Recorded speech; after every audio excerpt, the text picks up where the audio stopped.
Autant la gamme S est intéressante, autant la gamme Note... Salut à tous, aujourd'hui on va parler de la gamme Galaxy Note et pourquoi elle n'a plus aucun intérêt aujourd'hui.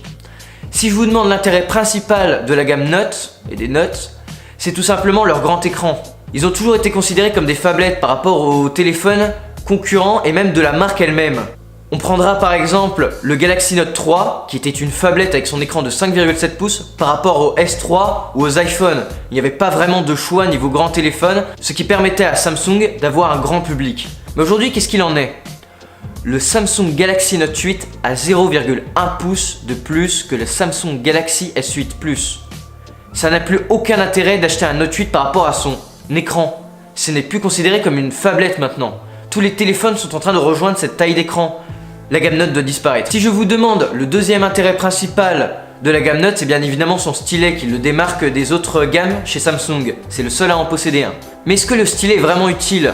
Pour ma part, ça doit être quelque chose que sur le coup on utilise ça, 3 semaines grand max depuis l'arrivée de son téléphone chez soi, mais c'est quelque chose qu'on délaisse très vite. Je me verrai pas tous les jours à marquer des notes, à faire des dessins sur mon téléphone. Et même, ça peut pas trop intéresser des professionnels. Les professionnels vont plus se tourner vers des tablettes graphiques, une Surface Book ou encore un iPad Pro, pas vers un téléphone. Une particularité aussi des notes, c'est bien évidemment leur puissance.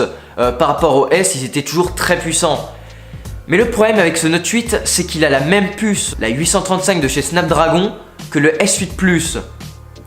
Et il a seulement 2 Go de RAM de plus que le S8 Plus. 2 Go de RAM, ça peut paraître beaucoup, mais ça sert vraiment à rien dans l'utilisation normale. La chose la plus triste sur le Note 8, c'est qu'il a gardé le double capteur photo en otage. Le double capteur photo aurait très bien pu être sur le S8 Plus, mais Samsung, tu savais très bien que ton Note 8 n'avait plus aucun intérêt.